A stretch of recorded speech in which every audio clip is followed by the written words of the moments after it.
I think I'll go see the staff. Good day, Samir. Might I disturb you for a moment? Of course, Mr. Poirot. What can I do for you? May I ask what your movements were last night? Of course. I did tended this, the bar until and then I did 11:30 this. p.m. After that, I joined the chef and the captain for our role-playing game session. You look at me strangely, but the scenario is getting very intense. I've been thinking about it all day. My spell book is nearly depleted. We played until around 3 a.m., I think. Goodness, I haven't stayed up that late since I was 17. Lies, you've never been Did you 17. happen to notice Mrs. Doyle's pearl necklace? How could I not? It is so beautiful. I think it's worth more than anything I could earn in my lifetime. Alright. I did not need to know about your financial troubles, mister. Alright, I'm gonna talk to the chef. I wonder if the mechanic is still Good morning, sir. jailed. The captain has asked me to investigate last night's tragedy. I have a few questions for you. Of course, ask away. I want to help in any way I can. Can you tell me your movements yesterday evening? Let's see. I finished my shift and hurried to tidy up everything so I could join the captain and Samir for a role-playing game. It must have been around 10 p.m. Or We this lost track lighting. of time and stopped playing around 3 a.m. Have you ever played our game? It's called Pyramids and Sphinx. I'm afraid not. You didn't see or hear anything unusual? In our bedroom down in the hold? No, not really. Only Samir when he fell in the river of lava. A river of lava. How unfortunate. What can you tell me about Mrs. Doyle's pearl necklace? Nothing, I'm afraid. I didn't notice it. I didn't even know who she was until I heard about her death. Alright. Maybe read a magazine or something? Jeez. She's like super rich, bro.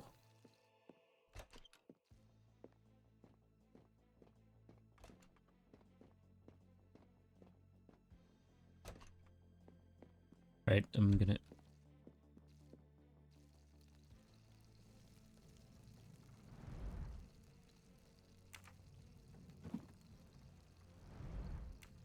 This Grand Cru deserves to be served on special journeys like the Orient Express or this one up on the Nile. Orient Express. The last game, it was such a good game.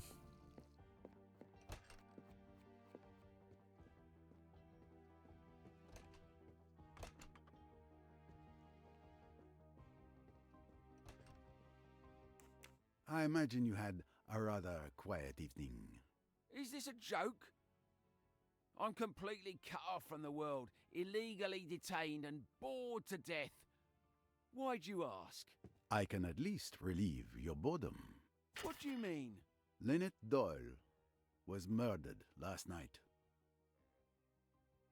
Oh, that's terrible. I expect with her looks and all that money, she managed to collect more than a few enemies. But murder? Hey, wait a minute. Light shines.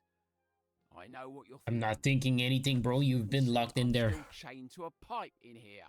Passing the time, counting the canned goods. You know, I've had time to think about what I did the other day. I was in a bad place. Drunk. Furious. So yes, I acted impulsively. But I swear, I had nothing to do with killing Mrs. Doyle. I'm inclined to believe you, monsieur. I'm telling the truth. I'm sorry she's dead, okay? But I'm not shedding any tears for her. I understand.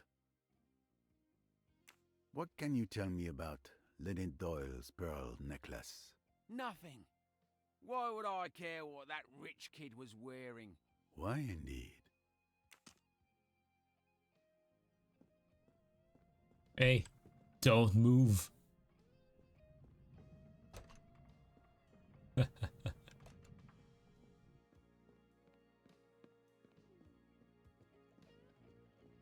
Oh, I see someone. Ah, yes, the rich person aider. May I ask you a few questions about the death of Lynette Doyle? You're making a big fuss over nothing. It's not worth it. The world is full of useless rich people. A murder has been committed, and it will not go unpunished. Can you tell me about your evening yesterday? I don't see why, but let's get on with it. I took Cornelia for a walk ashore. We returned around 10 p.m., just before they lifted the gangway back onto the boat. I lingered on deck alone for a while, and then went back to my cabin a little before midnight. Did you hear anything that night? I think I heard something like a cork popping. I can't remember when, but there were still people around because I heard a commotion, people running on the upper deck. And nothing else? Ah, yes, I think I heard a splash, but I don't remember when. And you didn't leave your cabin during the night? No, too bad. I didn't get to take part in the excitement. Come now, Mr. Ferguson, don't be childish. What can you tell me about Lynette Doyle's pearl necklace? It symbolizes the decadence of Western materialistic society, which Lynette Doyle epitomized to perfection. Like her, our society is of course destined to crumble. That's a certainty. I've often noticed that those who espouse your philosophy, if it can be called a philosophy, are often the very people who benefit the most from it. I'm actually gonna I'm gonna call it now. This guy has a rich father. That's why he like despises rich people. Because he hates his dad.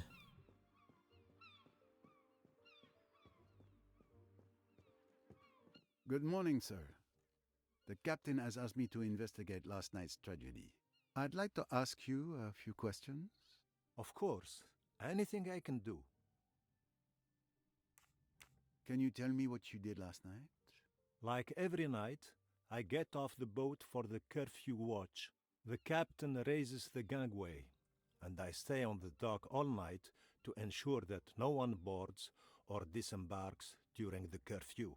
And no one could have boarded or left the boat during the night? No, no one, not even me. And this morning, when the gangway was lowered, the captain asked me to stay here and continue to keep watch. Since then, only Miss Royce has asked to come on board. Do you have any information about Mrs. Doyle's I pearl actually necklace? don't think No, any of the staff apart had from the anything to fact do with that her it is murder. very beautiful.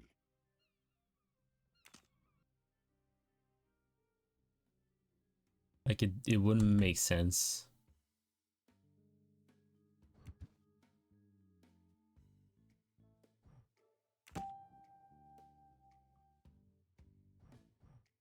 Brilliant. Brilliant, or maybe just obvious. There anyone in there?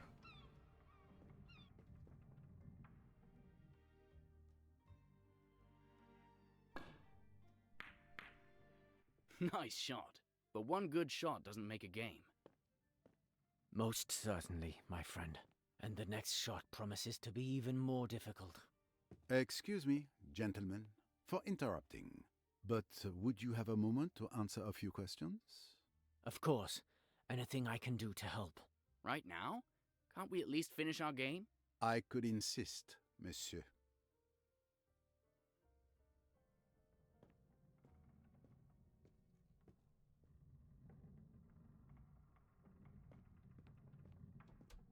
Whoa, that spin. Could you please tell me your movements last night? The evening started innocently enough. We were playing cards. I spent the early part of the evening playing bridge with the Doyles and Mr. Pennington. Waiter, a drink, a double gin. Simon, are you playing or what? Sorry.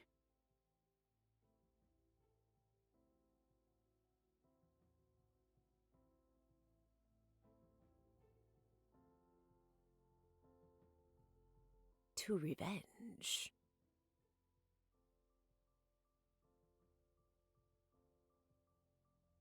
I'm tired. I'm going to bed. Are you coming, darling? I think I'll stay a bit longer. Maybe have one last quick one, read a magazine.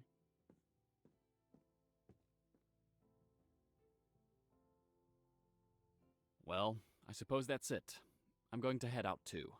Have a good evening. Alright, I thought bro didn't When leave our his game card. was over, Mr. Pennington and Mrs. Doyle went to bed. As for me, I simply moved to a sofa to read my book. I admit, it was an old murder mystery. Mr. Doyle stayed on his sofa, and Mr. Belfort started talking to Miss Robson. Steward Samir remained behind the counter until 11:30 p.m. Poor child. She had to put up with the woman's incessant questions. She was clearly drunk, but the little girl was at a loss what to do. Little? It was a distressing sight. You've had quite enough drinks, Jackie.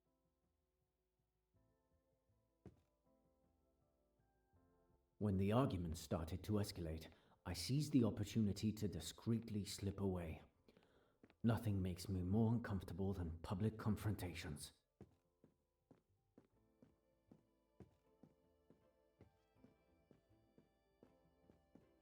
I paused for a moment, leaning on the railing of the deck.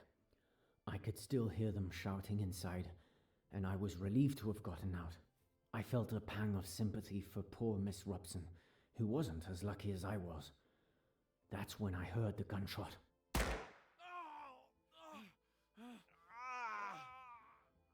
Mr. Hayashi! Mr. Hayashi! She shot him! Oh, she shot him! Oh, God. Oh, I wish I were dead.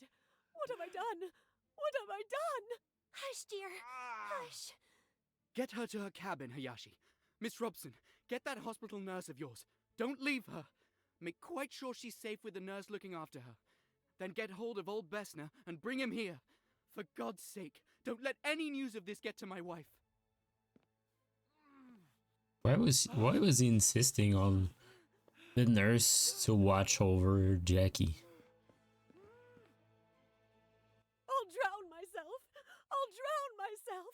I'm not fit to live. Oh, Simon. Simon. Better get hold of Miss Bowers. I'll stay while you get her. I must go to him. Oh, Simon, Simon, how could I? Let me go. Let me throw myself overboard. Let me kill myself. You must stay here. Don't make a fuss. Pull yourself together. It's all right, I tell you. I looked after Mr. Belfort until Miss Robson returned with Miss Bowers.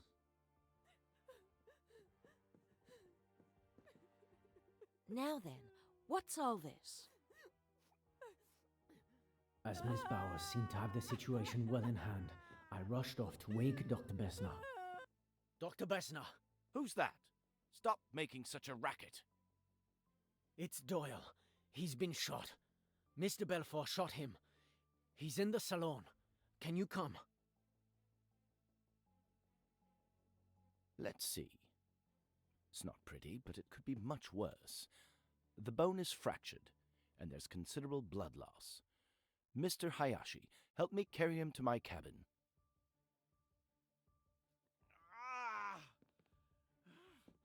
Perfect. Come and help us. You'll be more useful than Mr. Hayashi, who I see is in the process of collapsing. You're not going to let me down, are you? Don't worry. I'll do what I can.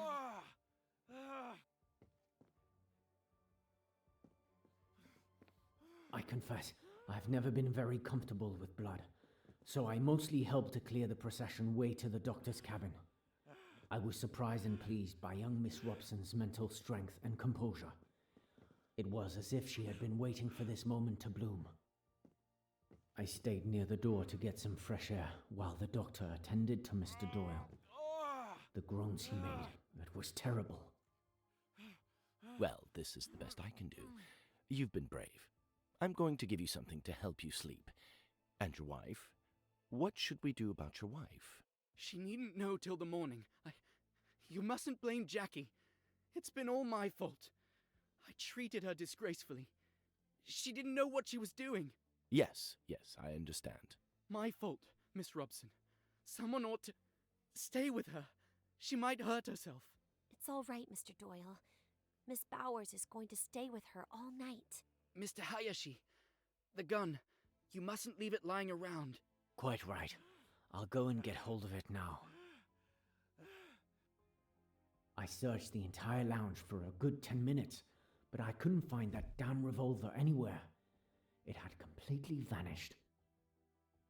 Or someone took it to kill Lynette. I'm bothered. I can't find that revolver. What? How is that possible? Did you look everywhere? Of course, I looked everywhere. It dropped out of the girl's hand. She kicked it away and it went under a settee. It isn't under that settee now. But who could have taken it? It's curious, that. But I don't see what we can do about it. Both of you go to bed. I'll watch over him tonight. And thank you. Your help has been invaluable. I did my best. Good luck. Thank you, Doctor. I wished Miss Robson a good night and went to my cabin. I've never been so happy to go to bed. It took me a while to fall asleep, but eventually I did. And after all that? I went back to my cabin, say 30 minutes past midnight. Your cabin is the closest one to the lounge, correct? Yes, that's right.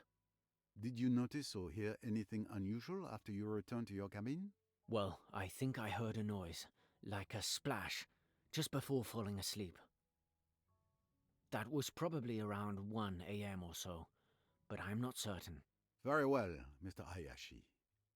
Thank you again for your cooperation. The splash could have been the murder weapon being thrown into the water by the killer. Mr. Hayashi, can you tell me anything about the disappearance of Lynette Doyle's pearl necklace?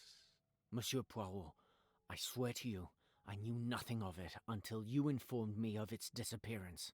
In that case, I believe you have told me all I needed to know for now. Mr. Hayashi, we discovered something very interesting while searching your cabin. Oh, do tell. You're not on this ship just for a holiday. You are actually here to spy on Mr. Pennington. I had my suspicions when you advised Mrs. Doyle not to rush into signing the papers. But with what we found in your cabin, my suspicions are now confirmed. Well,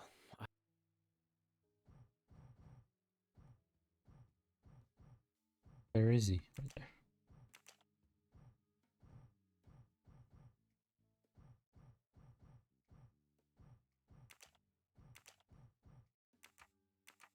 I suppose the game is up, as you detectives say.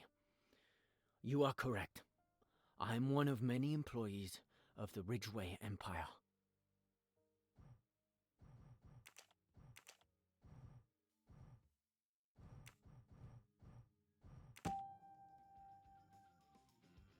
And Mrs. Doyle invited a simple employee on holiday with her? I'm hardly a simple employee, as you suggest. I was secretly sent by my uncle, Mrs. Doyle's solicitor, to keep an eye on Mr. Pennington. Neither he nor Mrs. Doyle knew who I am. You were suspicious of Mr. Pennington, Mrs. Doyle's right-hand man, and a trusted friend. I don't know all the details, but my uncle discovered some unreported financial movement in Mrs. Doyle's accounts over several months. We suspected Mr. Pennington of misconduct. When we learned he was in Egypt, it raised a red flag for us. So your mission was to protect Mrs. Doyle from Mr. Pennington? If necessary. The Ridgeway dynasty's fortune attracts the interest of many unscrupulous characters. And now, with Mrs. Doyle's tragic death, it seems our fears may have been justified. I see. I thank you for your frankness, monsieur. If it's not Andrew that killed her, that's 3 people that wanted to kill her. I was looking for you too, Mr. Poirot. Time to share information? The murder weapon is not at the scene of the crime or in Mr. Belfort's cabin. Why would the murderer get rid of the weapon? It would make more sense to use it to incriminate her.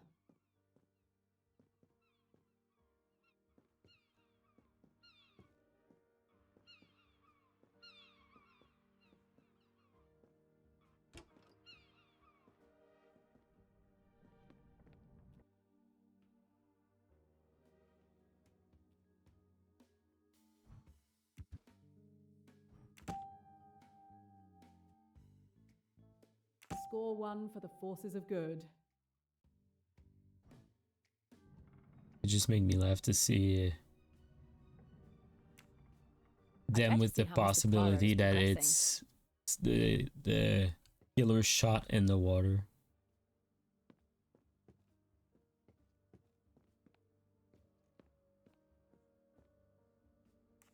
Could you tell me your movements last night, Mr. Allerton? Since you ask so politely, we all had dinner together. Then I went to bed around 11 p.m. I was awakened by noise. Miss Robson calling Mr. Hayashi, footsteps, and then Dr. Bessner talking. After that, I went back to sleep and heard nothing else until this morning. Last night's meal. I'm sure I was the only one drinking wine at our table. Lynette Doyle's pearl necklace disappeared last night. Can you tell me anything about that? You're the first to tell me the news. I didn't even know it had been stolen. The thief will make a fortune if he can sell it, but he doesn't stand a chance if you're there to stop him. Very well. Thank you for your testimony. Let's move on. We found a message signed J in a hollow book. We also found a J traced in blood on Lynette Doyle's wall. A coincidence, perhaps? If you think I killed Lynette, you're nuts. But, well, okay. The J in the message is for Joanna Southwood. Joanna is my cousin. You know her, right? She told me you met her at Chez ma tante, the night that fool's wedding proposal backfired. Yes, she was the engagement ring's thief. Who saved Lynette from a disastrous marriage. Given the recent circumstances, we can say an even more disastrous marriage has occurred. But very well. It is your cousin who sends mysterious messages in hollow books? Yes, we've done it since we were kids. There's no harm in it. We'll leave it like that then, for the moment.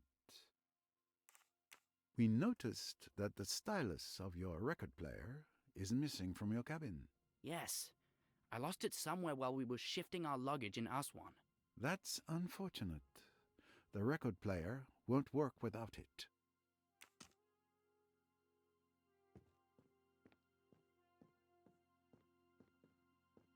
All right, this one.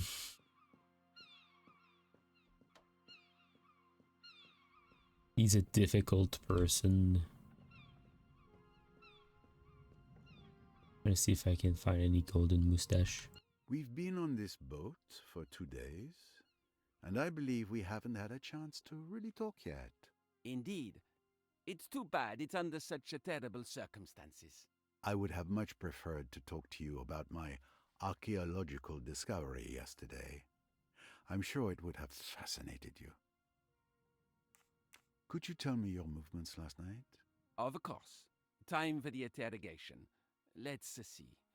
After dinner, I read on the deck. I went to bed around 10 p.m. and woke up around 8 a.m. this morning. Nothing out of the ordinary, I'm afraid. And you didn't see or hear anything? Now that you mention it, I was awakened in the middle of the night by a loud splash, as if someone had thrown a stone into the water. Do you remember what time it was? Did you go to investigate? It was after midnight, I think, and no, I stayed in bed. Lynette Doyle's pearl necklace has gone missing. Do you know anything about it? I am not an expert, but I can tell you that pearls of that size are extremely rare. The necklace must be worth a small fortune. I wouldn't be surprised if it was stolen, and possibly the motive for the murder. It is certainly a possibility. Thank you.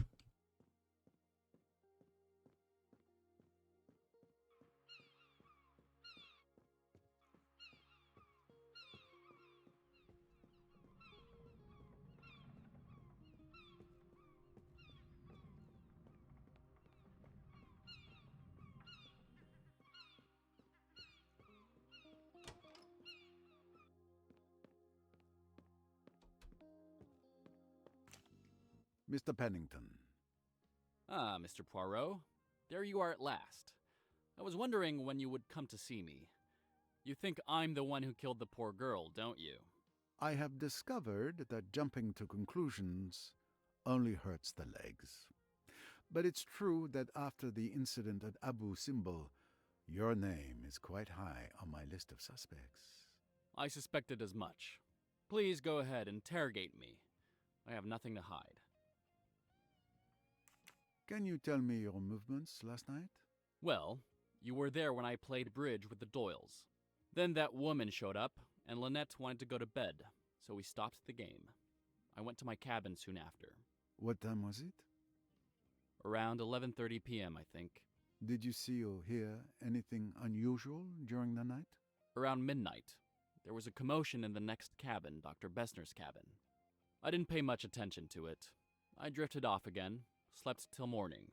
Nothing else? That's all I have to say. You're wasting your time with me. You should look into that girl, the one who's half French, Jacqueline de Belfort. There's something suspicious about her.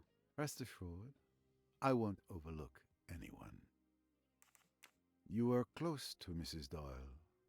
What can you tell me about her pearl necklace? A very beautiful piece, worth a small fortune. Because of its value, it was quite tricky to insure. That's all I can tell you. And were you aware that it went missing last night? Ah, you see? I was right to have it insured. Your cabin was searched. We found a note clearly indicating that you used Mrs. Doyle's money, formerly Miss Ridgway, for dubious investments. Nonsense. I merely borrowed the money, as is my prerogative, and unfortunately the investments went awry. All I wanted was to help Lynette diversify her portfolio, but I felt guilty enough. I fully intended to recoup her losses, but such a sum isn't easily gathered at the snap of a finger. Her death suits you then. You no longer need to repay anything, and Mr. Doyle being far easier to swindle than his late wife. Careful, sir. Don't poke your mustache where it doesn't belong. My mustache looks Lynette better was than like yours. part of my family. I swore to her father on his deathbed that I would look after her. How dare you insinuate that I would take advantage of the death of someone so dear to my heart? I make no apologies. I'm simply following wherever my mustache leads me. How dare you speak ill of my mustache?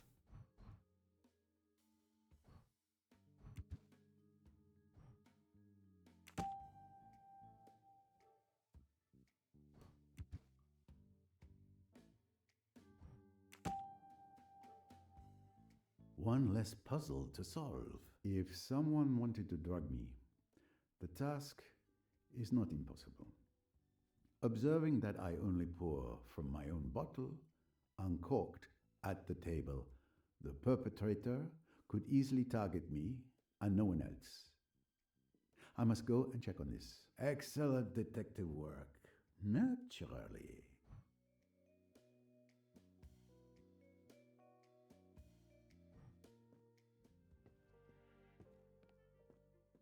I'm sorry to disturb you, Miss Van Schuler. May I ask you a few questions? It would be a waste of time for both of us. It's just a formality. I promise my visit will be brief. What time did you go to bed last night? Oh, there you go, asking questions anyway. I usually go to bed at 10 p.m., but last night I lost 10 minutes because that foolish Cornelia was searching for my shawl, which of course she didn't find. Do you remember? Yes, of course. Did you hear anything unusual? I'm a light sleeper. I was woken up by that vulgar woman, Lynette Doyle's maid, saying, "Good night, madame," in an annoying voice. Then I fell asleep again. Later, I was woken up by some noise on the deck. I don't suppose you can tell me who made the noise. Oh, but I can. I got up to see. Rosalie Otterborn was on the deck in front of her cabin. It looked like she was throwing something into the water. I'm not sure what she was up to, but I'm certain it was her. I saw her face clearly. She went back into her cabin, and I returned to bed. Rosalie Otterborn. At last. Who would have thought this annoying woman would prove to be a useful witness? Sorry, that got me off Do guard. you remember what time it was? I can tell you the exact time. It was 1:10 a.m. by my bedside clock. That was very informative. Thank you, madame. Thank you Did for you being know that nosy Lynette and Doyle's annoying. pearl necklace had gone missing? No, I didn't. That's a shame. It was one of the few pleasant things to look at on this boat. Not like you're a pleasant We thing to look found at. quite an eclectic collection of items in your jewelry box. You pawed through my jewelry box? How dare you? No lead can be left unexamined, madame. This is outrageous. Who do you think you are, you insignificant little French upstart? I am a Belgian upstart, madame. Come now, calm yourself. This extreme situation calls for extreme measures. I apologize for any inconvenience caused.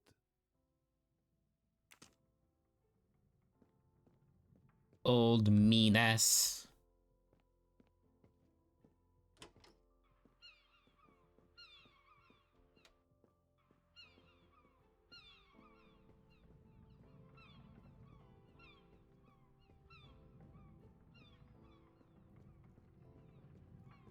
Mrs. Allerton, always a pleasure.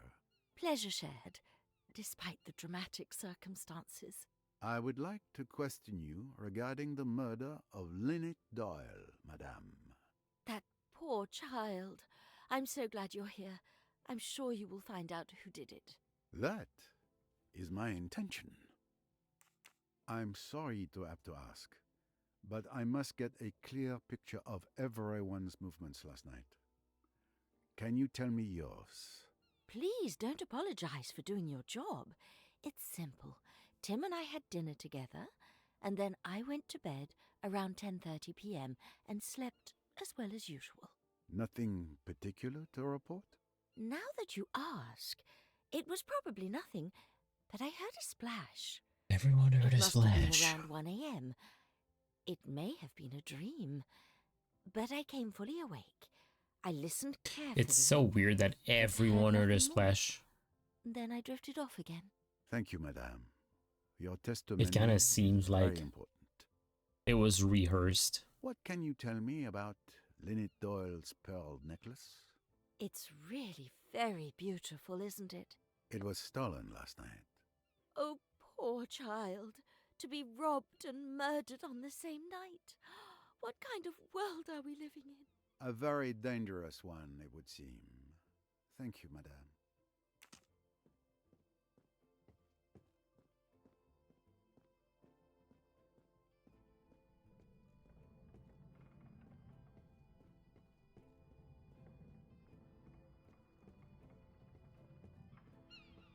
Good morning, Mr. Belfort. You're finally out of your cabin. Good to see you, Monsieur Poirot. Yes, your colleague came by a while ago and told Miss Bowers and me that all the cabins must be searched. So, I'm enjoying the Egyptian sun. What did you do last night? It's a bit hazy. I admit I had a bit to drink. After our encounter last night, I I'm wanted gonna the see lounge. all of it Yes, all I again. wanted was to keep turning Simon and Lynette's honeymoon into a nightmare.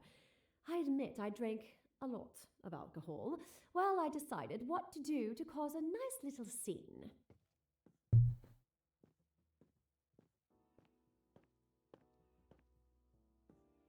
Waiter, a drink, a double gin.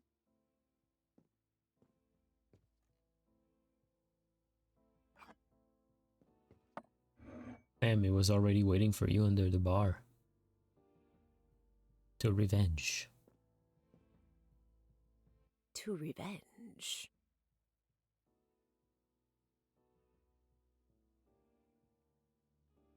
I'm tired. I'm going to bed. Are you coming, darling? I think I'll stay a bit longer. Maybe have one last quick one, read a magazine.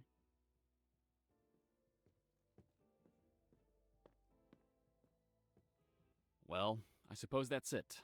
I'm going to head out too. Have a good evening.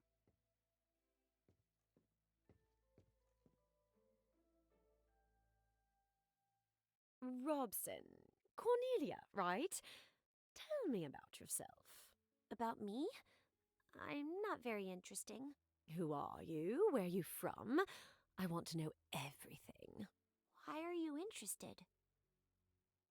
Why are you She does avoiding sound my questions? young. We girls must stick Long. together. She does sound young. I kept questioning Miss Robson about her tiny, boring life, doing everything I could to make her stay. I absolutely wanted to make Simon uncomfortable, but he remained impassive, pretending I didn't exist. I was seething inside, and with the help of alcohol, I finally lashed out. And we have excellent drawing classes. Simon, I want another drink. You've had quite enough drinks, Jackie.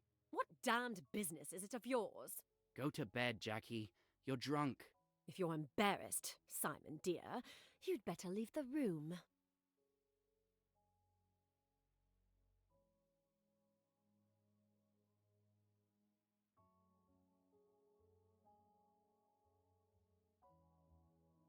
I really must. It's so late.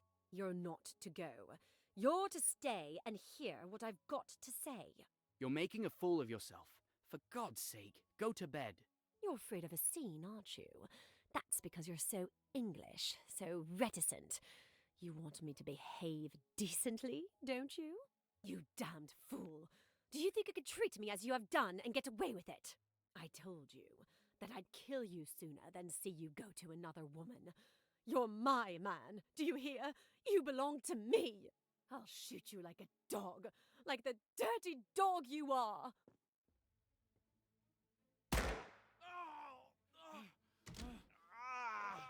Right in the kneecap.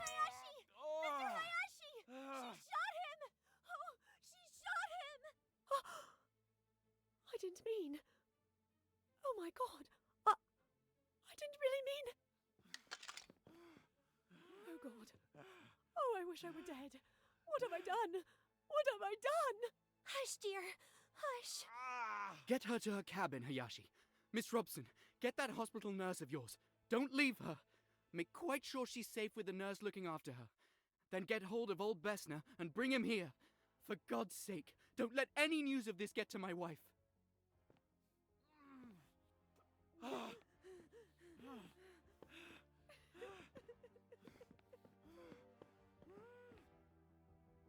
I'll drown myself. I'll drown myself. I'm not fit to live. Oh, Simon. Simon. Better get hold of Miss Bowers. I'll stay while you get her. I must go to him. I like skip. I think I'm gonna skip. I've seen everything. Now then, what's all this? I remember feeling a sting in my arm. I hoped it would kill me. Then everything got darker and darker until I woke up this morning. Thank you, Mr. Belfort. Mrs. Doyle's pearl necklace went missing last night. Do you know anything about it? A theft? Could someone have killed her for a piece of jewelry? Did you know that a J was also found traced on the wall using the victim's blood? You really think that I didn't do it? I didn't do it. Oh, please believe me. Everyone will think I did it, but I didn't. I didn't. It's awful. I wish it hadn't happened. I might have killed Simon last night. I was mad, I think. But I didn't do the other. Calm yourself, Mr. Belfort. Don't worry. I will soon have the answer to this whole matter. We found some photos of you and Mr. Doyle in your cabin. Yes, I admit I still hope that he will come back to me. I don't want to lose those beautiful You just shot him in the knee, so I don't think. I understand. But be careful with the ghosts of the past. As comforting as they might be, they may only prevent us from moving forward. Thank you, Mr. Poirot. But I can manage my life on my own.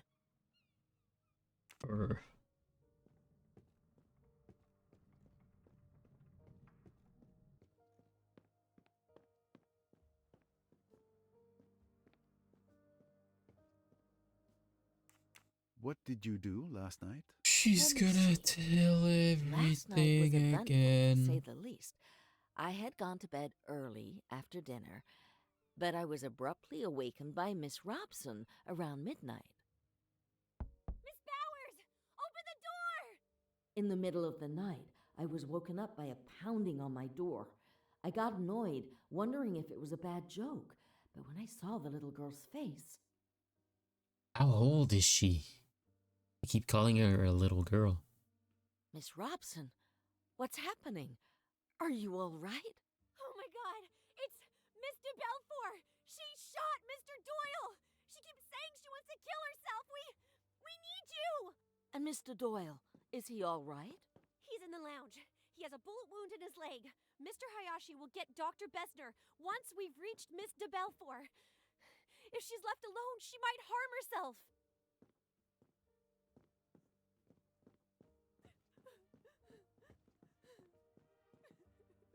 Now then, what's all this?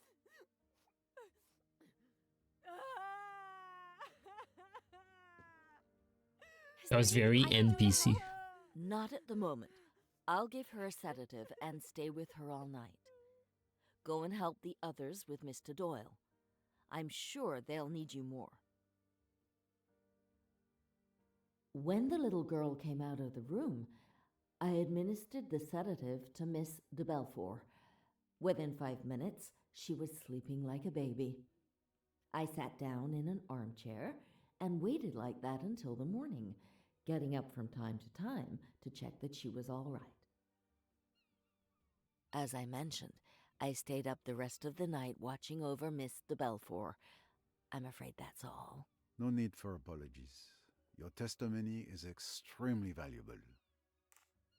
Miss Bowers, Lynette Doyle's pearl necklace went missing last night. Can you tell me anything about that? The one she was wearing yesterday? A beautiful necklace. Even my boss doesn't have such pretty jewelry. I don't know what more I can tell you. We found it.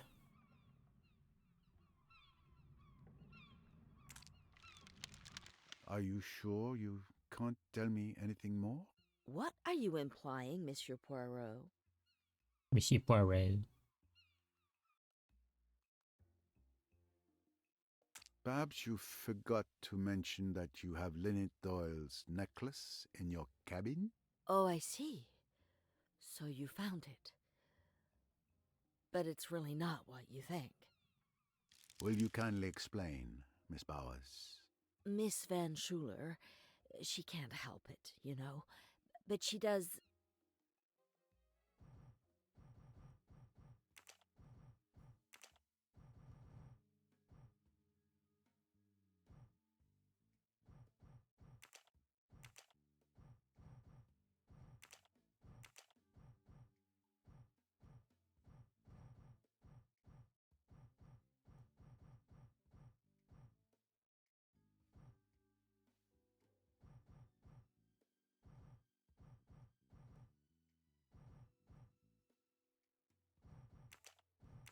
I don't know what she does.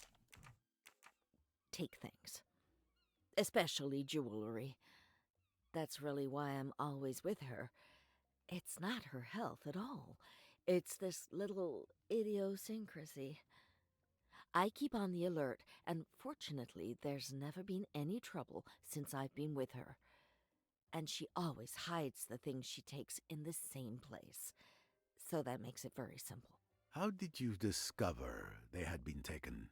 I look each morning. They were in her jewelry box this morning.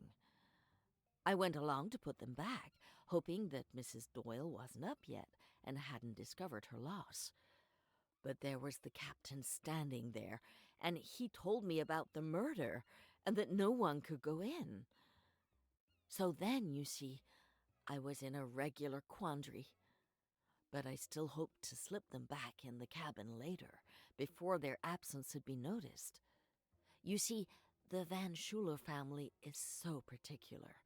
They would naturally be averse to scandal of any kind. It would never do if this got into the newspapers. But that won't be necessary, will it? You can count on my discretion. I have one more question.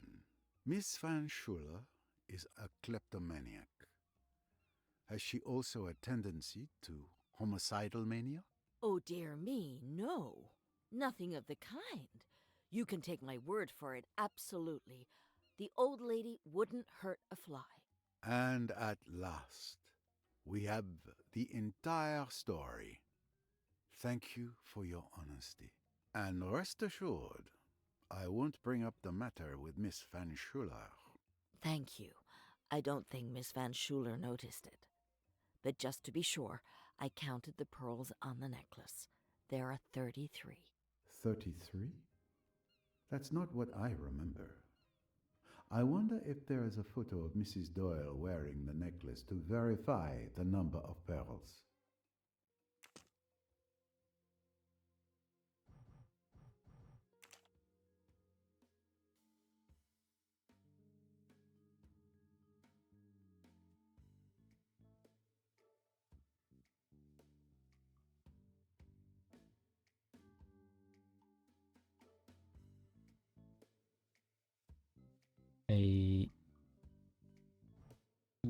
I'm really curious to know what she does for a living.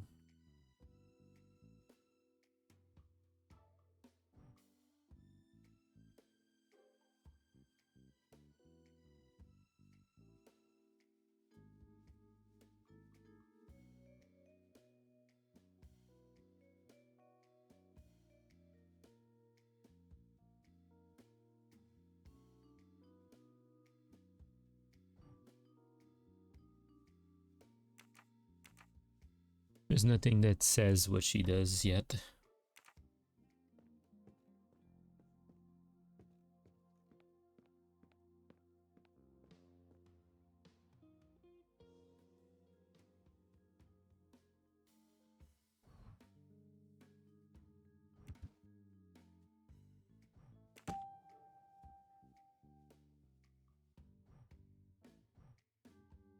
Well done, that's correct.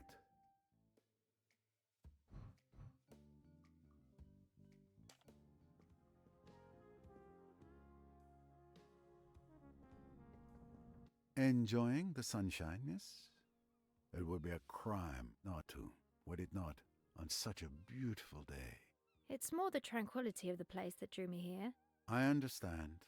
Don't worry, this will only take a moment. What can you tell me about last night? My mother and I went to bed around 11 o'clock. Rats! There I am again, securely tied to her apron. I didn't hear anything except some commotion near Dr. Bessner's cabin. It was stifling in our cabin. I couldn't sleep.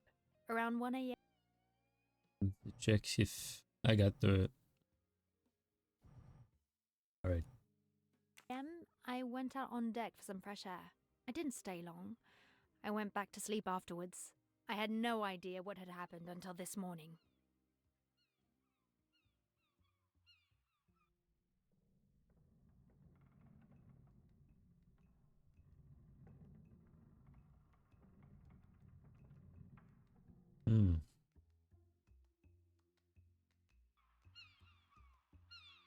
I can sense she's lying, but I need evidence. I think that was the one before.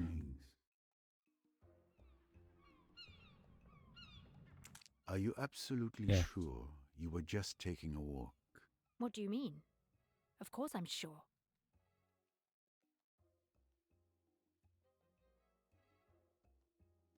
Did you happen to go out on the starboard deck to throw something overboard? But who claims to have seen me? Miss Van Schuler and other passengers have confirmed hearing a splash at that time. Miss Van Schuler, that old busybody?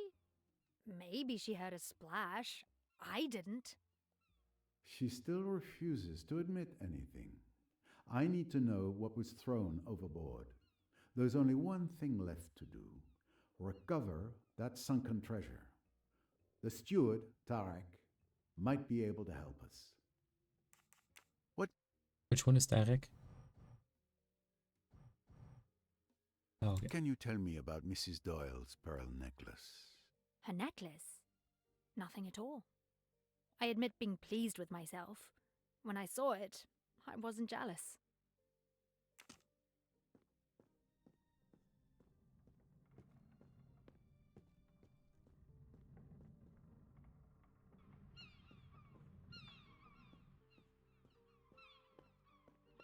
I need to go see the captain.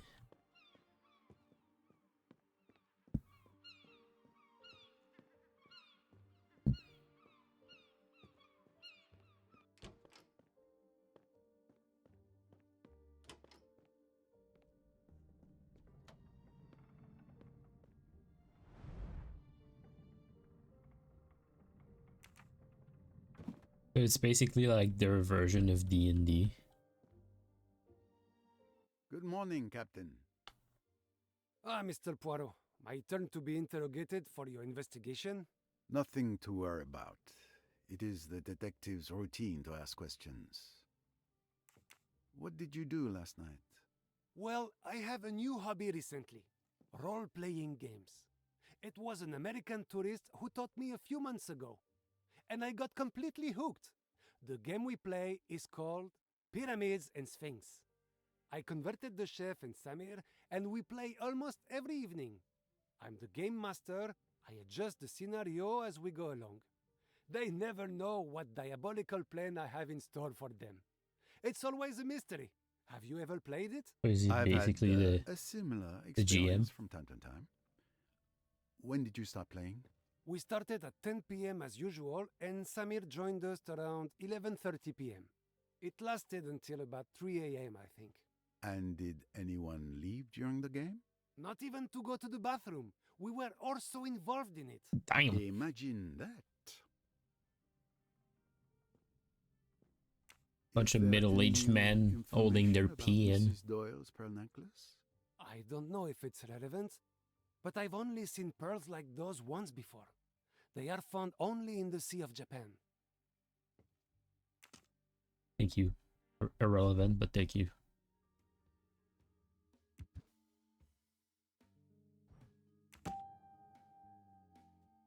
Well done, that's...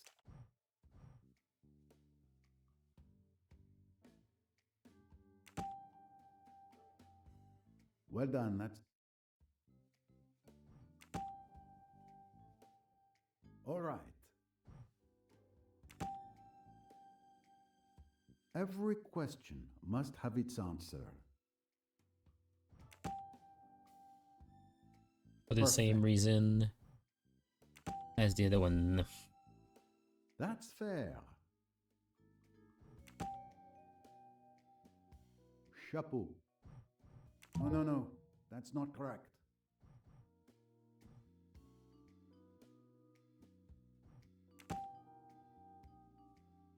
Good thinking. He was playing Of course, Pyramid and precisely what I Sphinx thought. with them. Congratulations. Congratulations. Despite an unhealthy interest in role-playing games, none of the crew aroused my suspicions, and each of them has a decent alibi. Precisely. Is that applause I hear? Nope.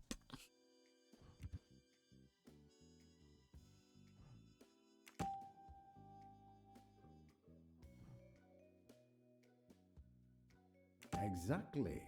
I'm right. I think it was clear, like, from the beginning, at least to me. I had no suspicion on any of the crew members.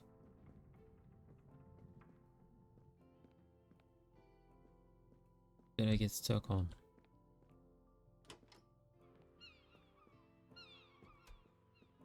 Right, I must go to the bottom to get to the bottom of things. Haha, fun.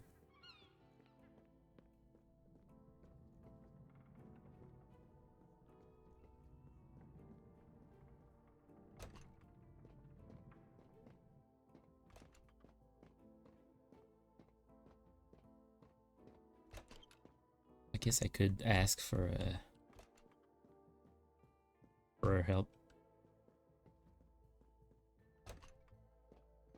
But I'd have to switch to A clam rake. When I was a child in Belgium, I would help my father to collect the clams from the sand with one of these. We'll be able to use that to recover what was thrown in the water.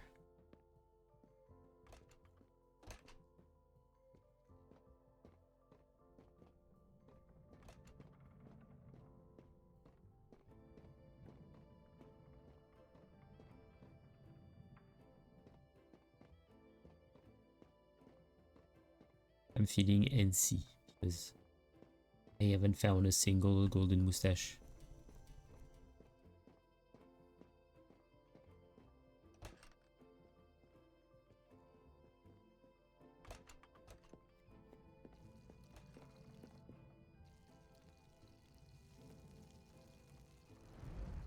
That's my personal bottle. Well, an experiment is necessary to find out if it's been drugged. I must find a way of making sure there was sleeping powder in my wine. And I have only the equipment around me, so it's not going to be easy. I must use a bell If pepper. it were easy, anyone could do it. Let's give it a go. Yes, that might work. I'm going to try to separate the elements that make up the wine with absorbent paper. But first, I need to reduce the pigments in the wine, which would get in the way.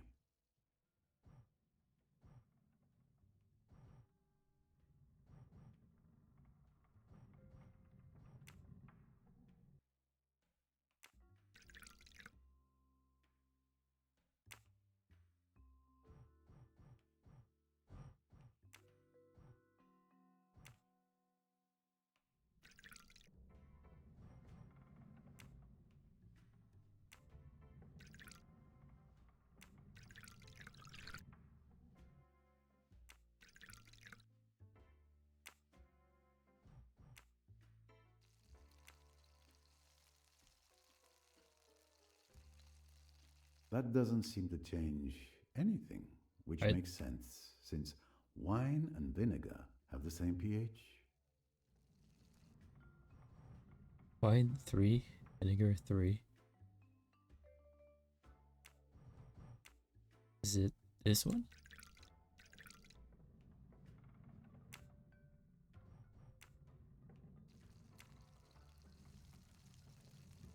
Coffee has the desired pH, but its coloration masks the result just as much as the wine does.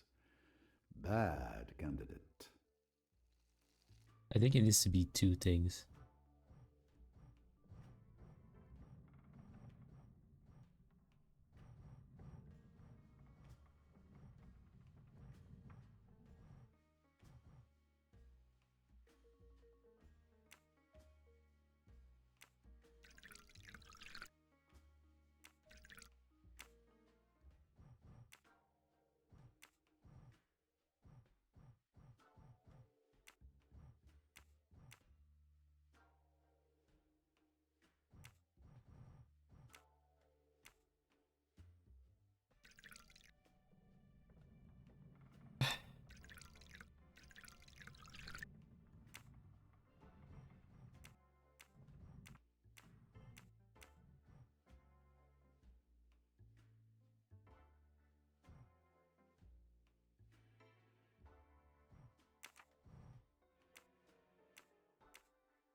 I'm on the right track, but it seems I'm on I've the gone right overboard. track, baby. I was born this way.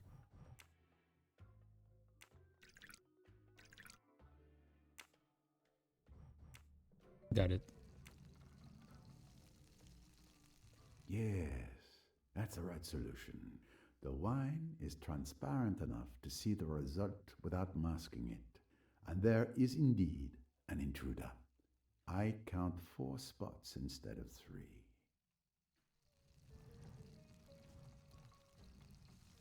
As I expected, my wine does contain a chemical compound that shouldn't be there.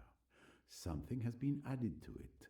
Given the strong reaction of the strip, it wasn't a small amount, and therefore it wasn't an accident. Someone has deliberately drugged me. How dare.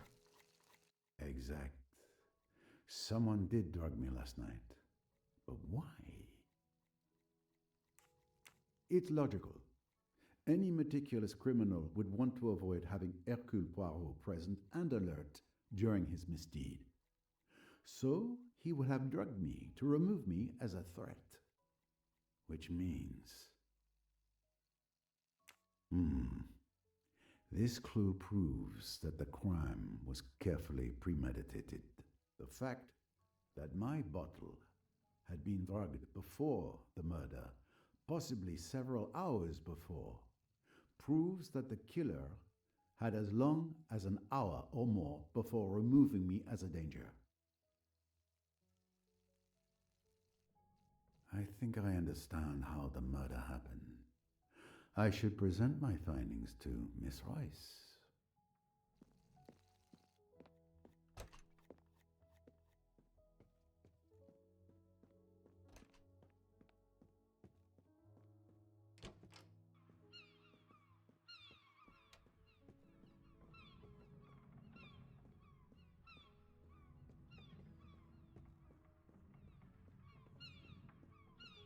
Excuse me.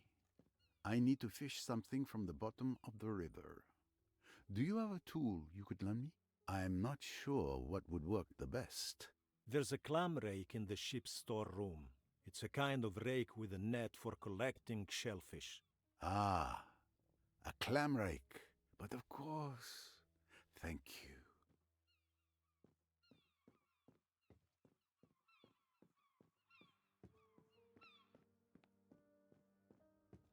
I think it's... Oh, wait. Maybe it's...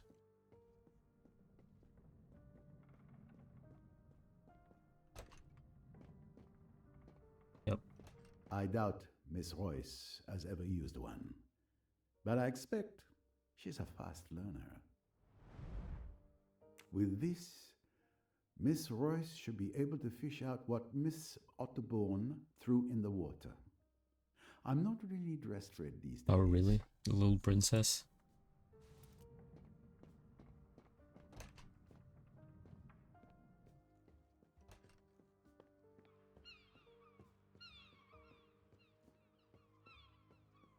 Bro's too fancy. He's gonna make her work for it. We have made progress in our investigation, but a significant problem remains. I think I know what you're referring to. Let's recap. I've discovered that the murderer intentionally drugged me at dinner, sometime before Lynette's murder. We can already draw a first conclusion from this. The crime was premeditated. It couldn't have been improvised. Exactly. The revolver that was used to kill Lynette Doyle is a key piece of evidence. Agreed. It's the same gun that wounded Simon Doyle. Indeed. The weapon that killed Lynette and Jackie's weapon, which disappeared from the lounge, are both .22 caliber, and most likely the same weapon. Therefore, the murderer must have retrieved it from the lounge to kill Lynette Doyle, taking advantage of the commotion caused by Mr. Belfort. Yes, it would appear only one person could have committed Lynette's murder.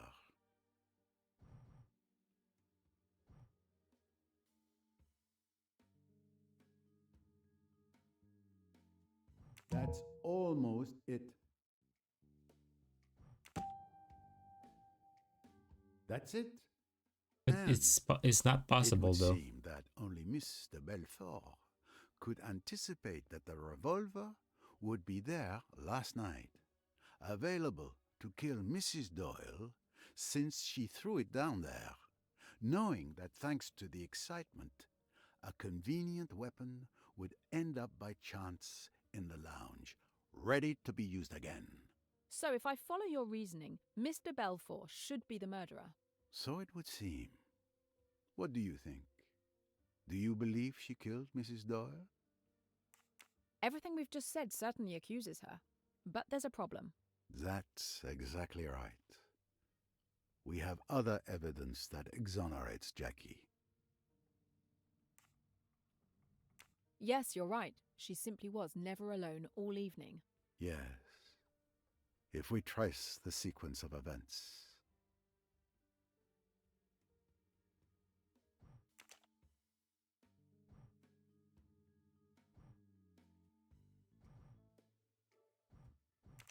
Of course. Exactly, that's it.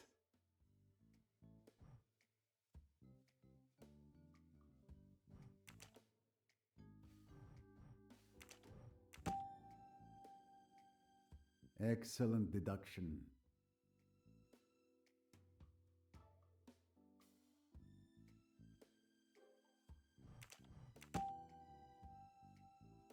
Excellent.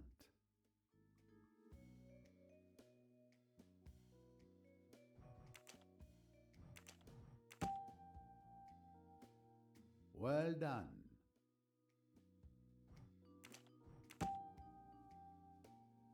That's fair. Several testimonies overlap to confirm that Mr. Belfort was never alone from the moment she entered the lounge until this morning. Gun or no gun, there was no moment when she could have slipped away to kill Mrs. Doyle.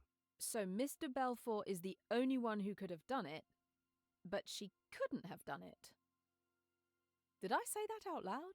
Mademoiselle, Poirot does not believe in flying guns with minds of their own. We are being led astray, but we will unravel this thick mystery.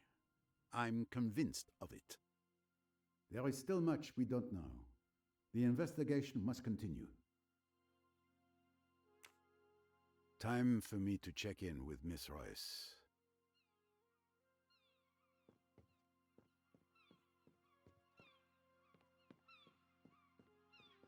Excuse me, Tarek. I wanted to thank you for letting me speak to the captain this morning. Ah, Miss Royce, I'm sorry for making you wait on the dock. I could do nothing until the captain arrived. Those were my orders. Chill. Did I not already? This cabin is occupied by Louise Bourget. Oh, I love the way she said Bourget.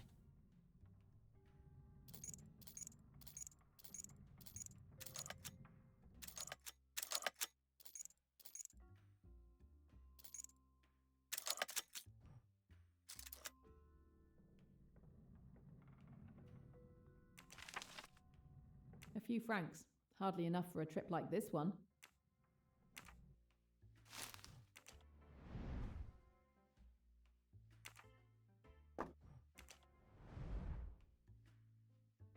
A pair of scissors. Could be handy. I just stole some scissors, really? A beautiful sewing machine. Miss Bourget is lucky. I've never managed to sew anything. Everything's ready. I just need to switch on the sewing machine.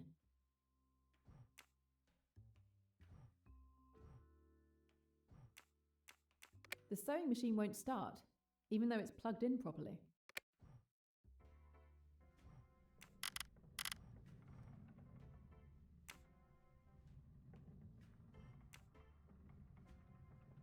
The mechanism is stuck.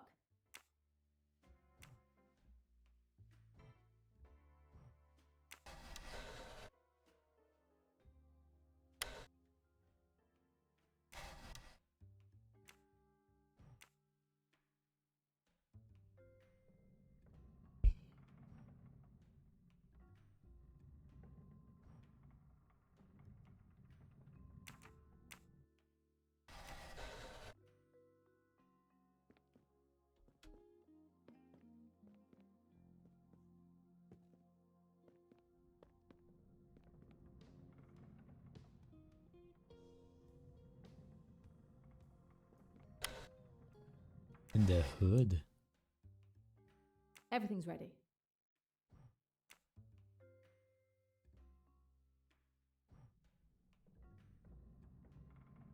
Set stitch width.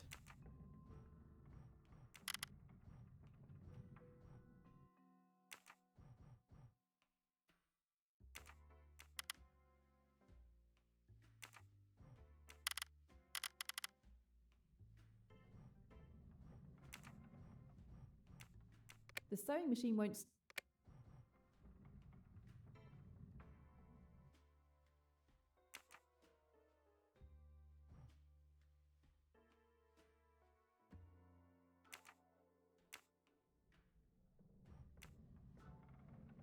The mechanism is stuck.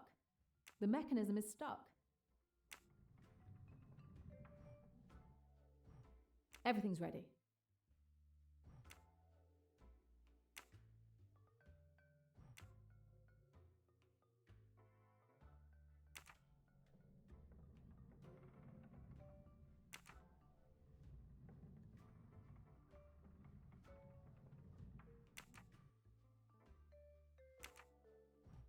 The sewing machine won't...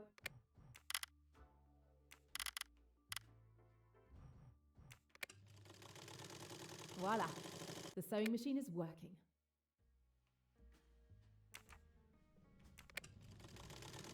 Voila! The sewing machine is working.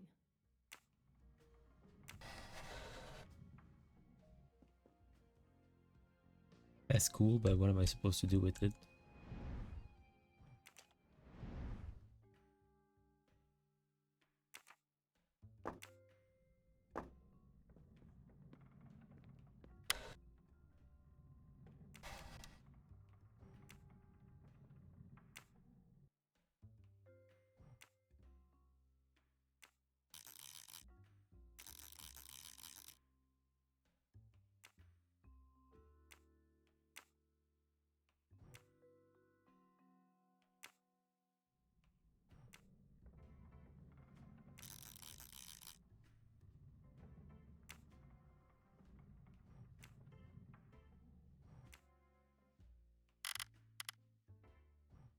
The sewing machine... The sew... Voila! The sewing machine is working.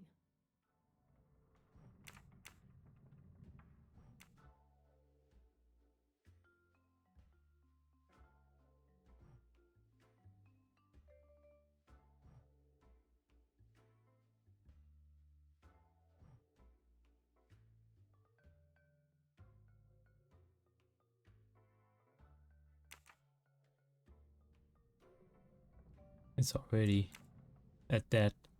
I just don't know why I'm doing this. Oh, okay.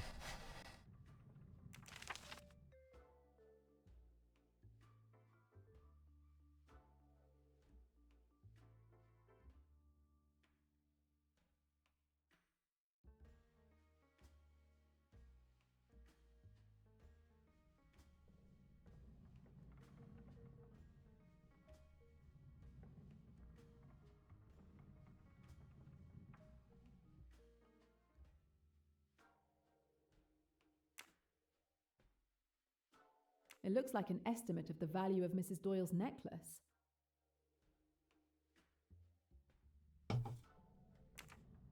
I'll be able to compare the necklace in this photo with the one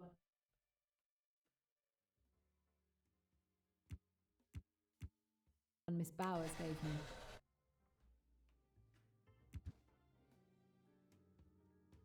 It doesn't seem to fit. Wait.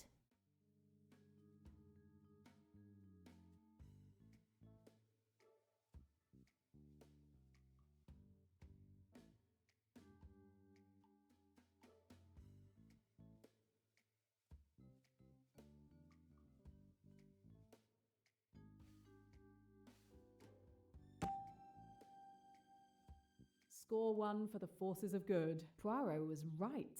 There is indeed a difference between the two necklaces. The one Miss Bowers had is definitely a cheap imitation.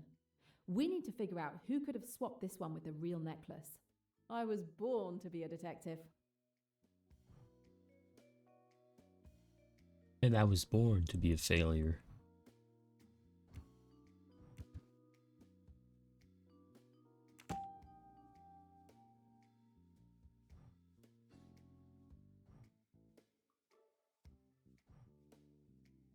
Well done.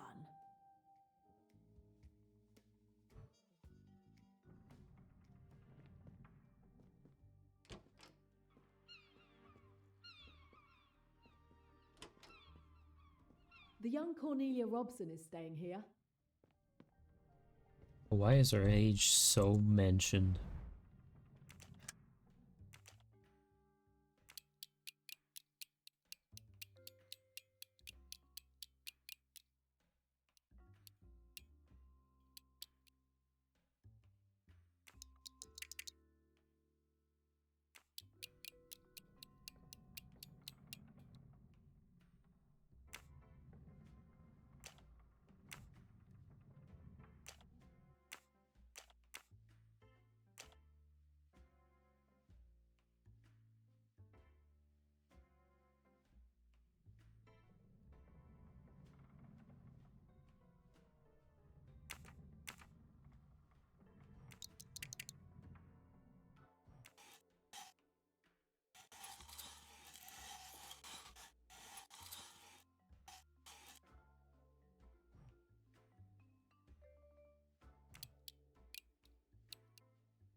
I know, but this one, how do I move this one?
Miss Robson's family, certainly.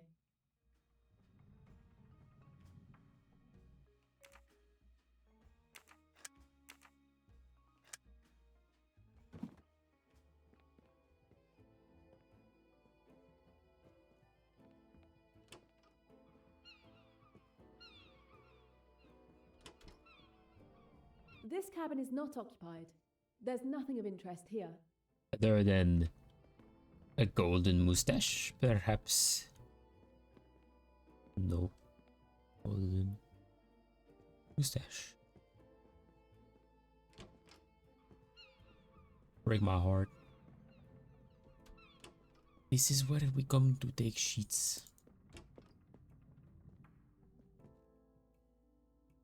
I'm trying to call it the golden mustache.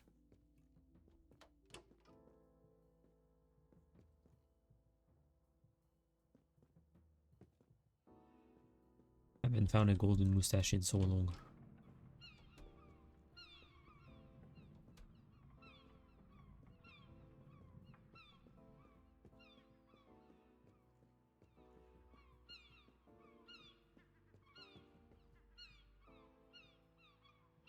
Let's go fishing for clues.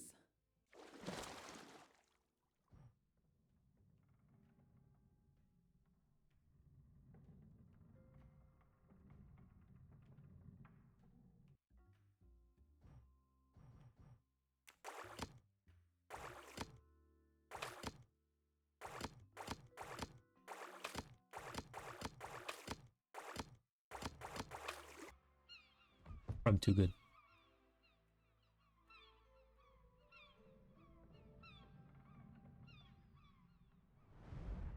Disgusting. Digging through trash on a river bottom. I'm going to grit my teeth and just do it. Not my style. I hope so. Not very interesting. Indeed. Now this is more interesting.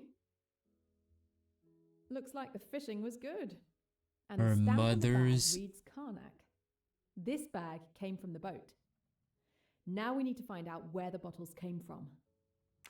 She threw away the bottles because her mother is an alcoholic.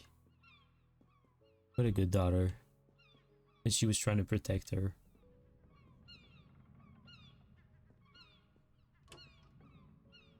This cabin is not occupied. There's nothing of interest here.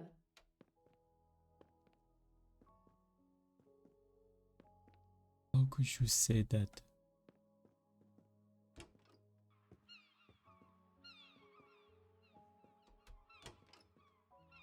This would be Monsieur Ferguson's untidy stateroom. A box locked by an elaborate mechanism. It appears Mr. Ferguson has something to hide. It's jammed. I should inspect the rest of the box.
It's two.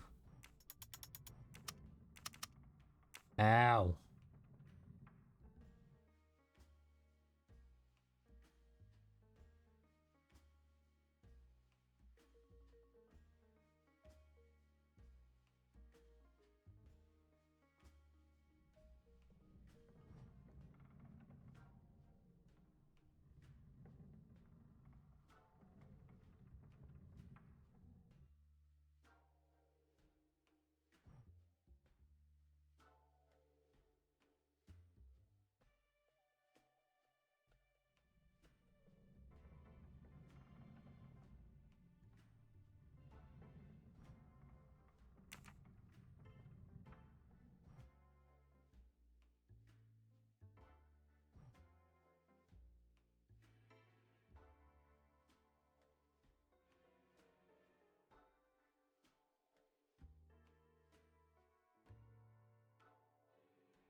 Oh boy. This looks like it's gonna be a pain in the ass, bro.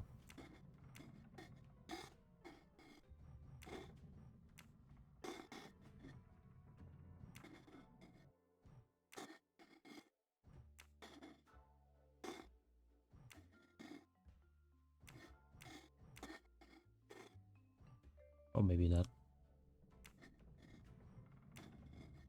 Yeah, no. That was pretty easy.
Why can I not move it? Thank you.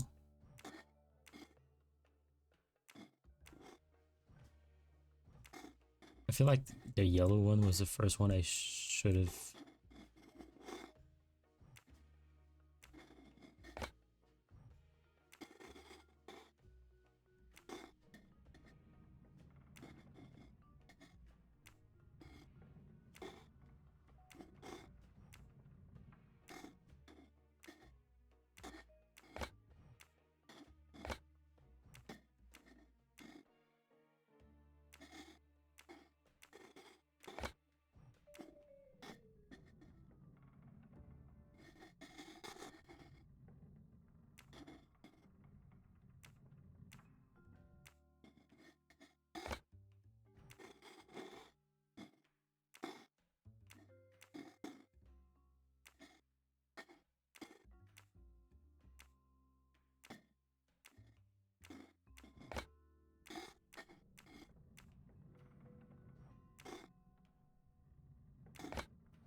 It's a fine signet ring, considering its owner loathes all forms of wealth.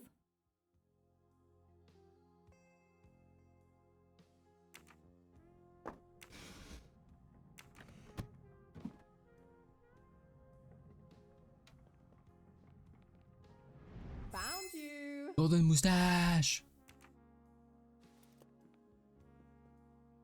That's only 34 out of 100. That's insane. There's so many puzzles in this game, it's insane. Compared to the first game, Jesus. This is the cabin of Guido Richetti.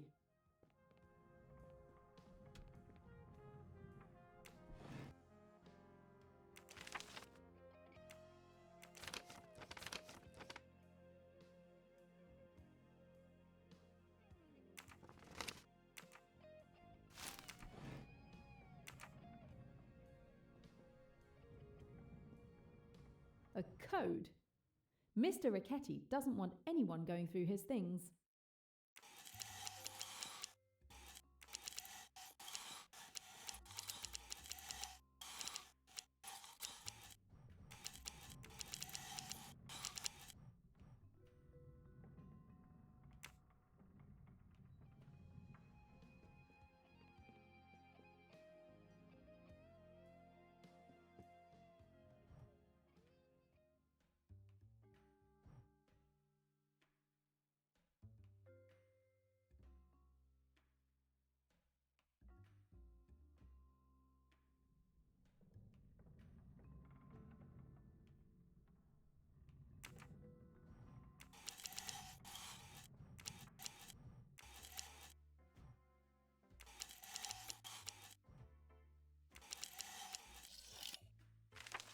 They look like pieces of a puzzle.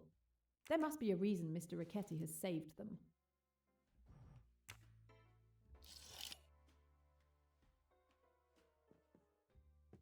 It was in a smoke room.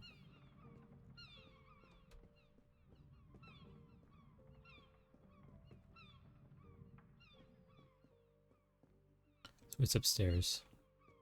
Right. No, upstairs is the bar. In opposite side. I think I was like right next to it. Yeah. An idiot.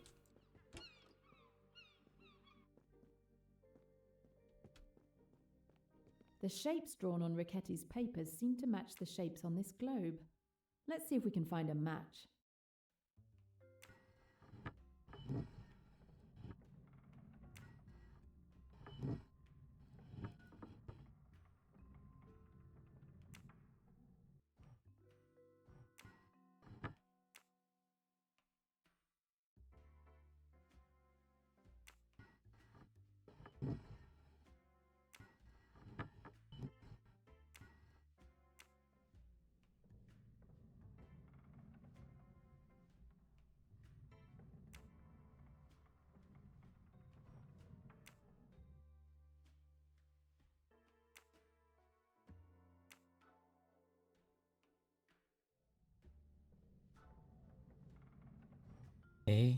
A-R-I-S-Y.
list of deliveries. Some are crossed out, others not.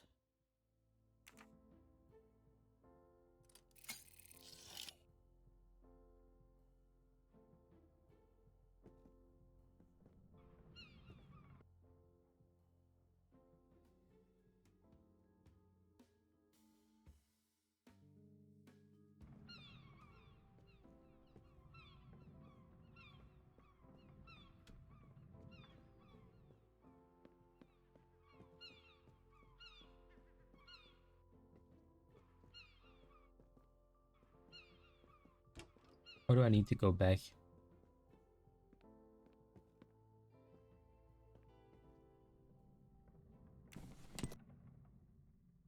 A record player without a stylus. Strange. I'd have to ask Mr. Allerton.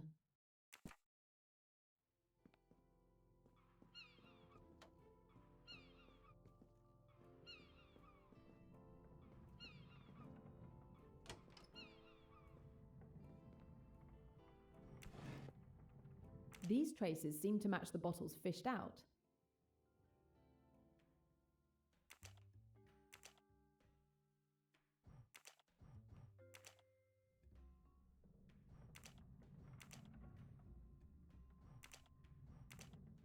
It's not like that, Jane. Look at the traces.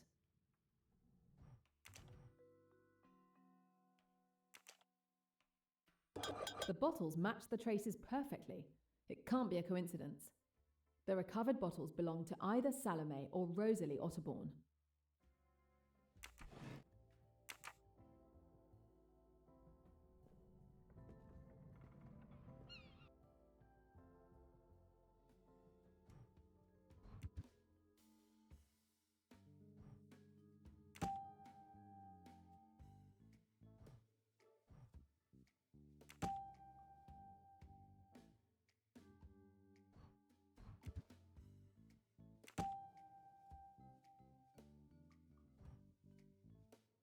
Great!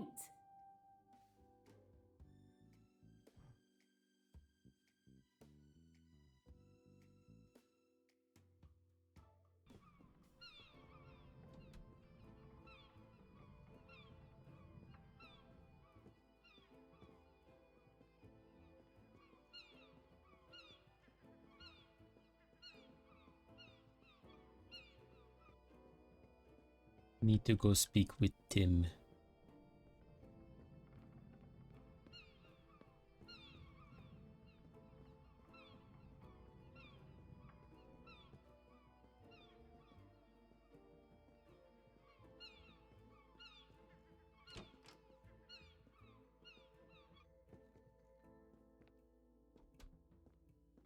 Oh yeah. One more record for my collection. It's not as exciting as a mustache, but I'll take it.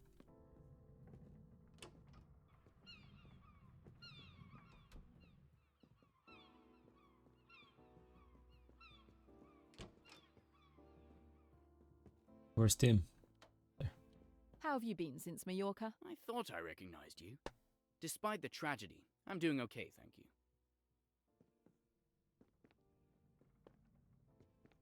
Did you win the game? Unfortunately, we didn't have time to finish. Finish? This young man is not getting away with it. Oh wait. I forgot I wanted to go downstairs. See if there's something I didn't find. As her.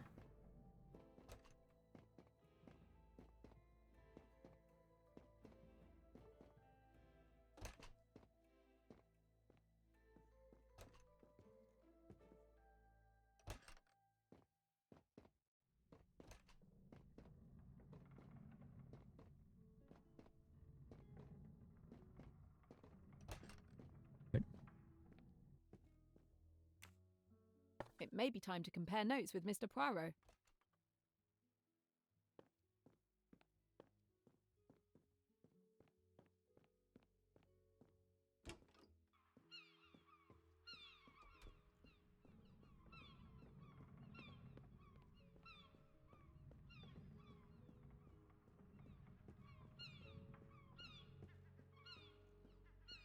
We retrieved bottles of alcohol from the spot where you threw the bag. Are you still sure you don't want to amend your statement? Oh, really? And if it had been a tire, would that have been mine too? I'm not responsible for everything people throw into the Nile. What can you tell me about last night? My mother and I went to bed around 11 o'clock. Rats! There I am again. I didn't hear... It was stifling. I didn't I had no... Confrontation. Please. I know what you've done. What do you mean?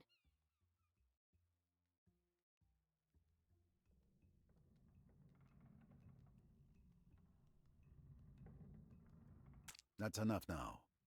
I know you threw your mother's liquor bottles into the water. Am I right? Yes, you're quite right. I was a fool not to say so, I suppose. But I didn't want everyone to know. It would go all over the boat, and it seemed so silly. I mean, that So silly that you should be suspected of committing a murder. I've tried so hard to keep everyone from knowing. It isn't really her fault. She got discouraged. Her books didn't sell anymore. People are tired of all that cheap sex stuff. It hurt her. It hurt her dreadfully. And so she began to drink. For a long time, I didn't know why she was so weird. Then, when I found out, I tried to stop it.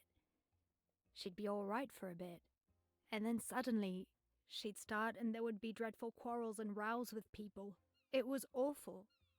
I had always to be on the watch, to get her away, and then she began to dislike me for it.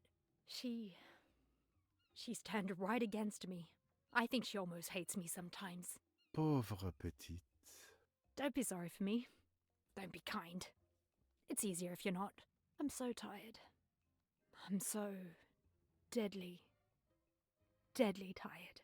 I know. People think I'm awful.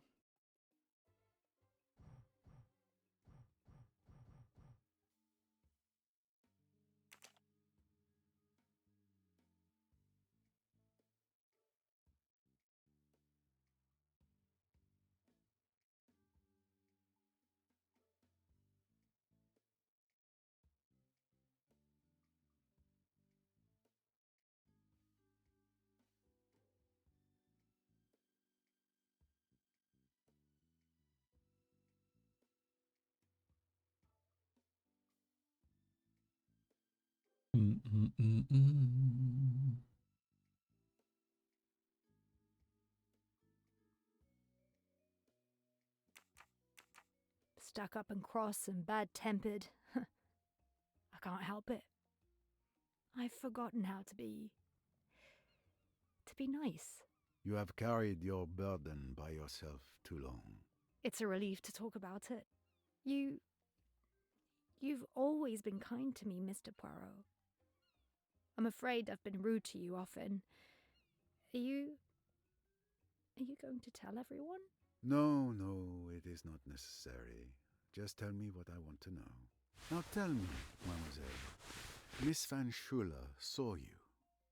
Did you see her? She says that she looked out of the door of her cabin. I don't think I should have seen her. I just looked along the deck and then out to the river. Did you see anyone at all when you looked down the deck? No, I saw nobody. I thought the splash heard by several witnesses was the murderer disposing of the revolver. But it was only Rosalie Otterborn throwing away evidence of her mother's alcoholism. It explains one mystery, but it is doubtful it helps identify the murderer. A small setback only. There are still other avenues to explore.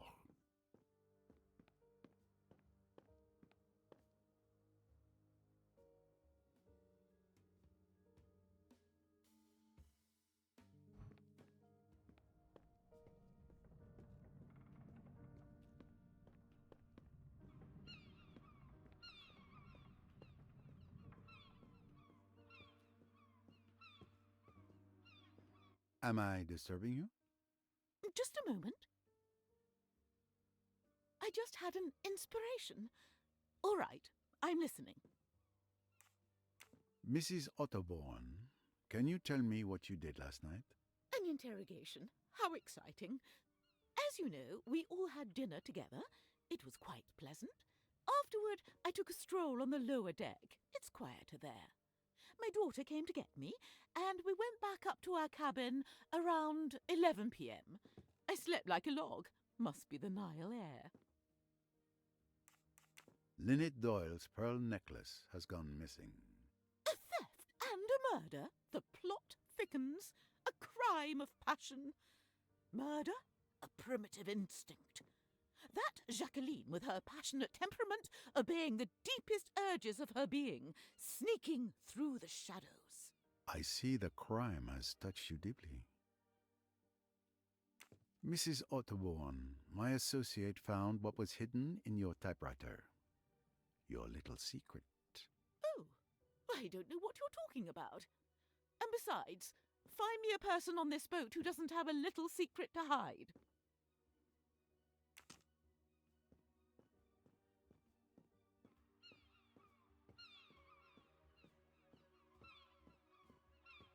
Is there someone on this boat I haven't spoken to yet?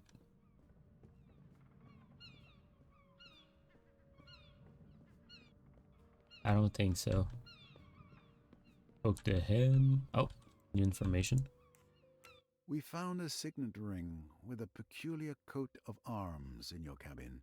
I'm sure I've seen it somewhere before, but I can't quite place it. Perhaps you could enlighten me?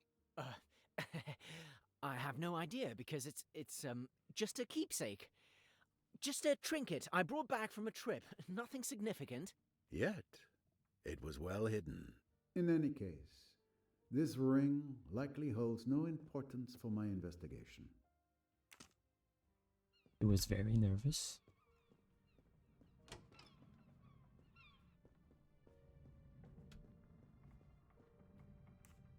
In your cabin, we found a very elegant pocket watch. It's one of the few keepsakes I have from my father. So, he is the man beside you, inside the watch. Yes, that was before we lost everything. I love having it close to me. Back then, we were all together and happy, and so very innocent. The memories of our loved ones are often the most precious treasures we possess.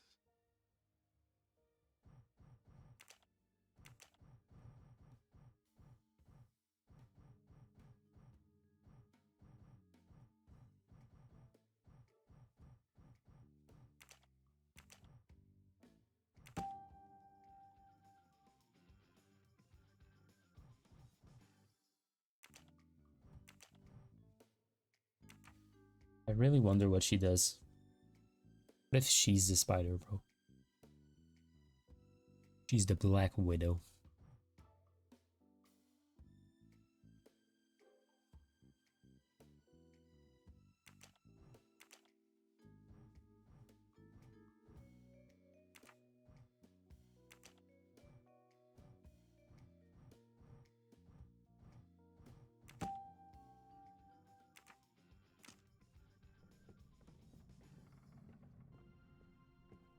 Yeah, that makes more sense than that other one I had.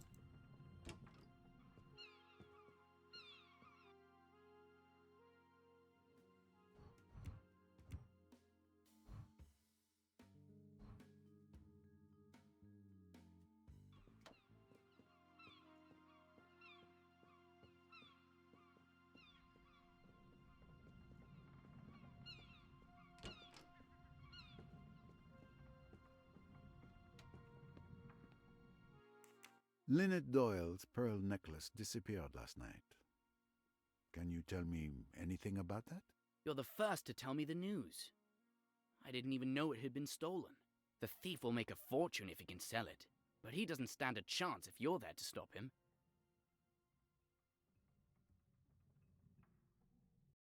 Oh, really? You didn't know it had been stolen? No? Why?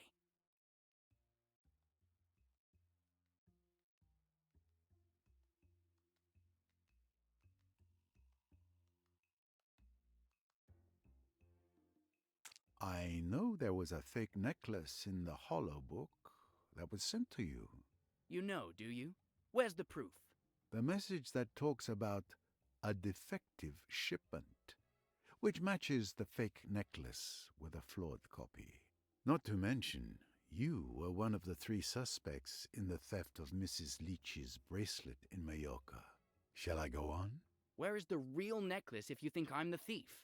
Enough lies. Give me the missing piece of your record player. Tell me where you've hidden it, or I will advise Miss Royce to destroy your record player to open it. All right, no need to destroy everything. Here it is. I fail to see how this helps you.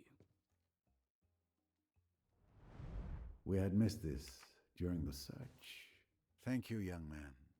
There is no need for you to understand.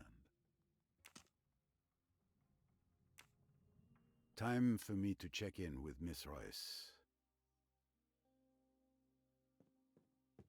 I need to remember. I think Tim's room is upstairs. I just don't remember where. So I will be. Alright. Tim.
It's strange that these buttons don't do anything.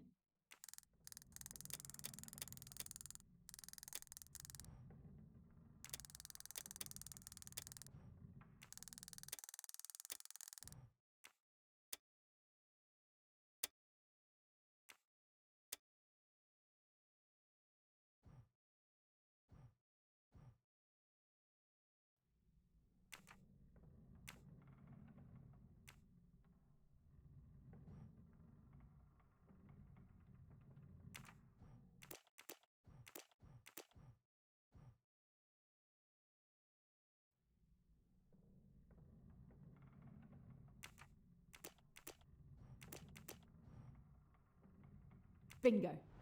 There it is at last. The pearl necklace. So Tim Allerton is the thief. But is he also the murderer?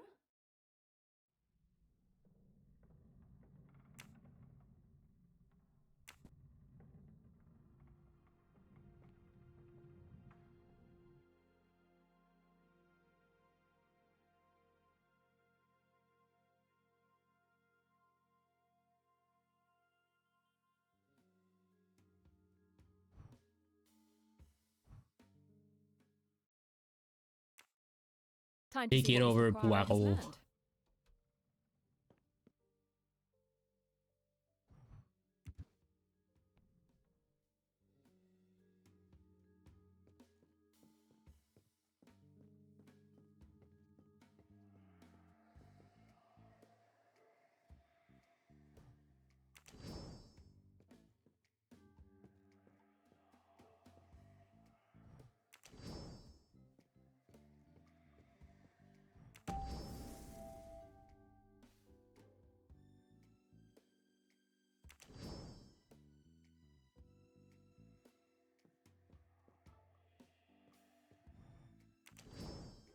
Of course she wouldn't tell me that she saw Tim.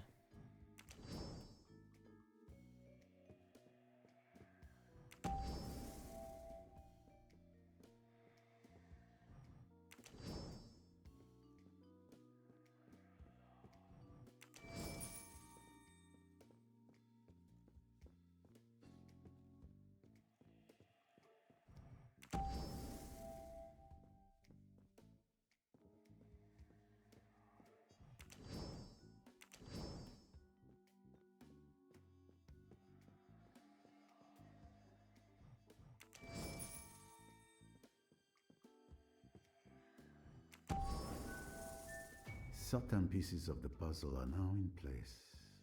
It's clear that Rosalie must have seen Tim when he came in or out of Lynette's cabin with the necklace. I must. He lied to me.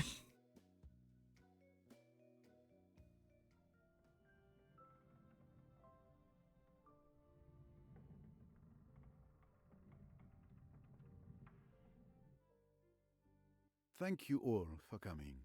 Anything I can do? In a sense, perhaps, what I really require is for you to listen. Certainly. I'm the world's best listener. Can be relied on to say ooh at the right moments. That is very satisfactory. Ooh would be very expressive. Eh bien, let us begin. We found Lynette Doyle's real pearl necklace in your cabin. There's no doubt. You are the thief. I suspected you had found the necklace, seeing as you allowed everyone to return to their cabins. Let me continue. During my investigation with Mrs. Leach, the victim's bracelet was also stolen and replaced with a fake. You were one of my 3 suspects. So given the circumstances and the identical MO, it had to be you who stole Mrs. Leach's bracelet. But that's not all. You have an accomplice, your cousin, Joanna Southwood. She identifies the jewelry to be stolen at social events, has a fake made, and sends it to you in a hollow book, which is never suspected by customs. Your cousin was a good friend of Lynette Doyle, so it was easy for her to identify and perhaps even borrow the famous pearl necklace, so it could be duplicated. You are the one who handles swapping the real for the fake jewelry. Your plan was perfect because you could prove you didn't know the victim or the existence of the jewelry. You win. It's been a good game, but it's over at last. There's nothing for it now, I suppose, but to take my medicine. Do you realize that you were seen last night? Seen? Yes. On the night that Lynette Doyle died, Miss Rosalie Otterborn saw you leaving Mrs. Doyle's cabin just after 1 in the morning. Rosalie, you saw me? But she didn't say anything. It was my little grey cells that deduced it. Why wouldn't you say you had seen me last night? I thought they might suspect you. I couldn't believe that you'd kill anyone. No, I'm not the strong stuff murderers are made of. I'm only a miserable sneak thief.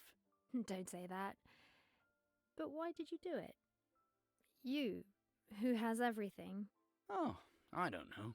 Boredom, laziness, the fun of the thing. A much more exciting way of earning a living than just sitting at a miserable desk all day translating texts. Thank you. I now know what you do.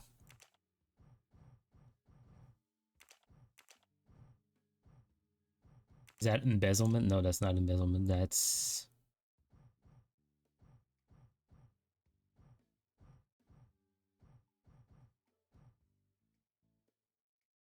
blackmail? No. Greedy? No. I just...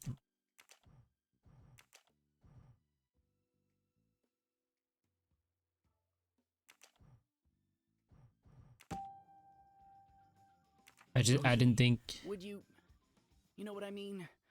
Would you always despise me and throw it in my teeth? Well, there are things you could throw in my teeth, too. Rosalie, darling. Is that a sex That's joke? very sweet. But there is a very good case against you, Mr. Allerton. I wanted you to realize that. It wasn't I who killed her. I swear. I've been in the most awful stew. To have chosen that night of all others. God, it's been awful. If there's something that could help your case, now's the time to say it. It might be insignificant, but when you asked if I heard anything, I lied. I did hear a splash. Yes, we already know. Rosalie was responsible for that noise at 1:10 a.m. No, it was much earlier. At 12:26 a.m. I was waiting in my cabin for the right moment to move, and I checked the time. And it was toward the bow, no doubt. What? But that changes everything. Not now. Sir, come quickly. There's been another death. The saloon. No way. It cannot be. Jane, come with me. Why am You I two shocked? stay here. I still have questions. The saloon.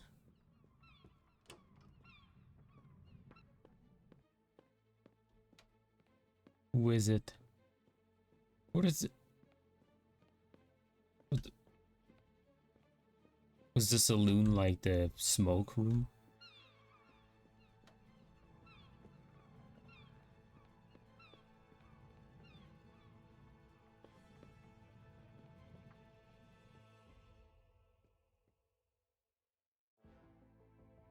This is horrible. I don't understand. She was reading there just 10 minutes ago. I stepped out and when I came back, I found her like this. Step away from the body. Touch nothing. I need to inspect.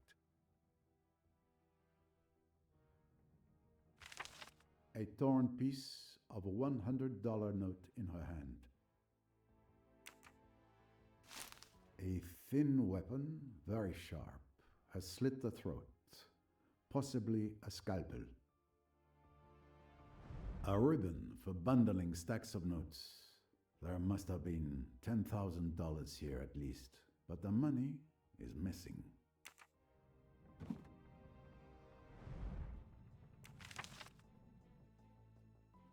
A telegram used as a bookmark.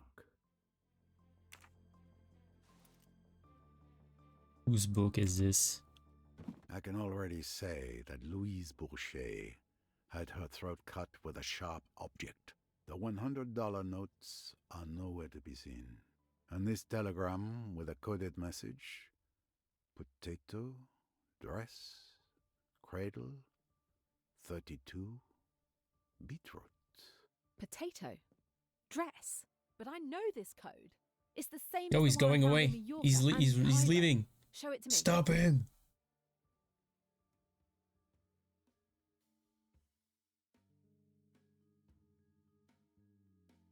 Potato. Escape. Cradle was Caro, okay. Maybe.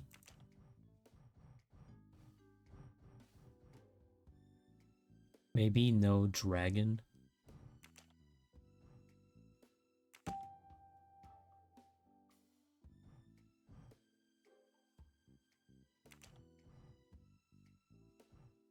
Roan. Helios.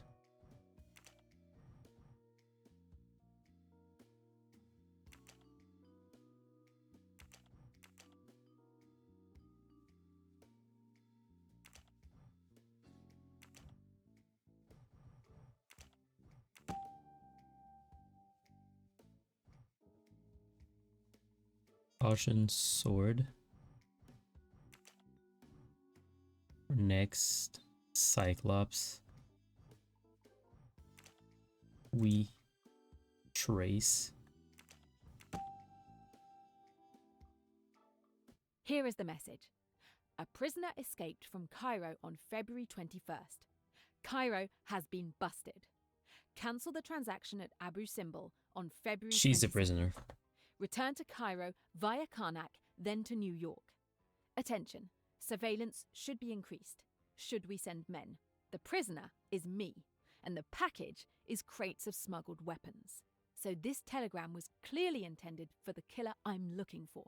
Louise Bourget could be Emmy's killer. No, I understand how you could come to that conclusion. But this telegram was not intended for Louise Bourget. It was for someone else.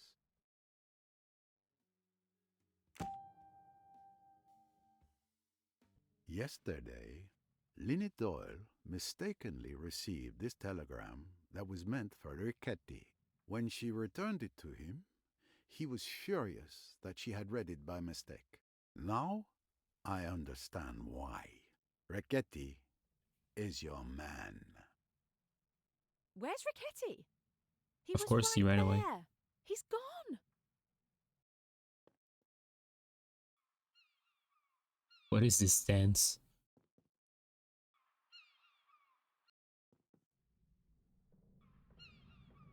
I'm sorry, Mr. Poirot.